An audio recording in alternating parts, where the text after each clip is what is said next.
Hi, well, in previous video guides to basic home security, we've busted a few myths about burglary. We've looked at some preventative measures you can take that won't cost you a penny.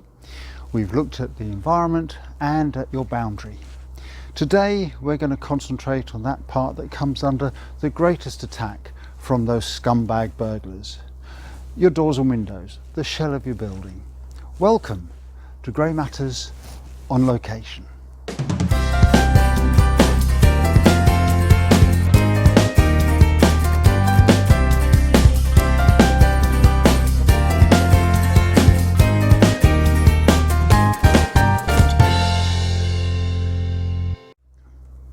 Welcome to Grey Matters, the channel that promotes the fact that the older generation still matters and looks at issues that matter to the older generation. Don't forget to like and subscribe, and please ring that bell if you want to stay notified of future content, and please do comment and share because it all helps for our channel to grow. Thank you. Right, well, we're looking at home security again, and this time we're looking at the shell of your building. My name's Pete, and until I retired a couple of years ago, I was a Home Office trained crime prevention officer with 20 years experience, including providing technical advice for such television programs as Beat the Burglar and To Catch a Thief. And today we're going to take an in-depth look at your locks, doors and windows. These are the parts that the burglars will attack with the most vigour when they want to break in. So let's take a look now. Right, well, let's look at doors first of all. As you probably know, two main types, wooden and composite or PVCU doors. Now, I love wood. I much prefer wood to PVC. The main reason is that there's very little flexibility in a wooden door, and it's flexibility that burglars will tend to exploit. So we'll look at these first of all, at the wooden doors. Now, you're probably very familiar with this type of lock, okay? It's a rim latch, often known as a Yale lock. Now, in an older property, you may have one that looks like this. Absolutely no good for security. Fine for keeping a door shut, but it won't do anything for your security at all. It can be very easily breached. So if you're going to go for a rim latch, you need one that will deadlock, and deadlocking means that it can lock from inside and out. Quite important to be able to lock it from the outside, because burglars, when they break in through the back, will often try and open the front door as a quick means of escape. And if they can't open it, that cuts down the amount of time they're going to be able to stay in your property, and you could therefore lose a lot less. It puts them on edge. Okay. Now, you've probably heard of British standards 3621. It's been in a recent advert for an insurance company. It is the standard that insurance companies do like. Now, you can tell quite often a British standard rim latch, not just because it will bear the kite mark, but for such things as the keep, where the lock goes. It will be held in place by a lot of screws, and they will go into the frame in the opposite direction or across the direction that the force will be applied. When force is applied from the outside, the lock will spring off if it's screwed in that way. But as they screw it into the frame that way, it's much harder for that lock to be forced. So you need something that will basically withstand bodily force. And most of these new, robust British standard rim latches will do that. Then the other lock we have is the mortise lock. Mortise locks are key operated. And you've probably heard the term of a 5-lever mortise lock. Well, mortise locks come with either 2, 3, 5 or 7 lever locks, and the levers refer to the mechanism inside the lock that move. They're a set of levers that will move up and down as you turn the key, and when they're at their optimum height, they allow the bolt to pass through. The more levers, the harder they are to pick. Now, a British standard 3621 mortise lock has a lot more features to it than say a 2 or 3 lever locks, which could never be British standard. And one of the easiest ways to see if you've got a 5 lever or a 2 or 3 lever lock is to actually look on the face of the lock, because it will say if it's a 5 lever, 2 lever or 3 lever, usually. But there's another check you can take, and that's to look at the plate where the bolt goes, the keep. If it's just a small thin plate over a hole in the wood, then that will be a 2 or a 3 lever lock. To be a 5 lever lock, whether it's British standard or not, it will have a box section. And the idea of that box section is to stop Burglar Bill from getting a chisel or a crowbar or something in behind that lock and that bolt and forcing it back into the lock. So look for the box section, okay, as the keep for the lock. You will also see in the lock itself, when it's thrown out, that there are 2 pins. You'll see the ends of the pins. Now those pins are hardened steel, and if Burglar Bill tries to hacksaw through that bolt, it'll reach the pins, and that's as far as it'll go, because the blade will just roll on top of those pins and won't cut any further. There's 2, so that if he tries to saw upwards, the same thing will happen.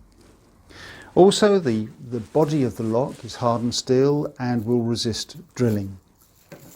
So those are very important safeguards. Now, there is a little tip for you. They are quite expensive, British standard locks. If you want to find something a little bit cheaper, but meets the same quality, look for packaging that says conforms to British standard 3621, not certified to. Now the reason for this is that the big companies, when they submit their locks for testing for the British standard, they will continue the production run and not submit part of that run for testing. The reason being that it's expensive to get them tested. So they're made to the same production, probably even in the same production run, just not submitted for testing, and they can then sell them a little bit cheaper to the public. And they will be able to say they conform to 3621, not a certified. And you might save a few pounds. But I think generally with home security, the thing you need to consider is that it's not an expense, it's not a liability, it's an investment. And if you look at how much your contents is insured for, look at what your excess is. Really, whatever your excess is the minimum you can afford to spend on some decent security. Now, people talk about door chains a lot, particularly for the elderly. Door chains are not security for general use, right? They will not stop someone. If they want to barge their way in, they can. They are very dangerous to put on at night, because the majority of people that have door chains are elderly. If they need to escape in the event of fire, bearing in mind that many house fires are caused by electrical faults, they will be trying to find the front door, maybe negotiate stairs in pitch black and with smoke. They've then got to unhook a door chain, maybe with arthritic or rheumatic fingers. They're probably not going to do it, and they could die. That chain should only ever be on when they answer the door to somebody. And it's there as a visual deterrent, as a notice to the caller that they're not going to get any further without maybe producing ID. Okay, that's the only time they should be used. So rule those out completely, please, as security. Right, let's look at the UPVC doors. Right, here we go, PVCU doors. Now, the biggest difference with these and a normal wooden door is that they tend to have what we term as multi-point locking. Now, you can get multi-point locking now on wooden doors. They can be fitted, particularly if you go for secure by design, and I will tell you about secure by design in a moment. Now, the downside with PVCU doors is that they can be flexible. If the more steel they've got inside, the less flexible they are, but a lot of them will only have steel in at the top and bottom corners. So they're not generally as secure, unless you go for secure by design, of course. Now, the whole principle with these doors is that when you throw the handle up, these various locks will move and sit into the keeps on the door frame.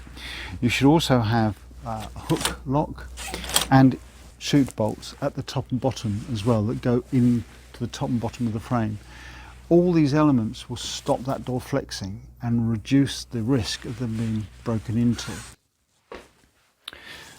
Then we come to the dreaded sliding patio doors. Oh, how I hate them. Most of these doors can just be jacked out of the runners by burglar bill. Okay, so if you've got patio doors, here's your test. Stand astride the runner and lift the door. If that door lifts, you've got problems. Now, if you don't have an anti-lift device fitted, and some of them do, and this one does, but it's not, I've taken it off to show you. If you don't have an anti-lift device, measure the gap at the top of the door and get a thin strip of wood that will fill that gap.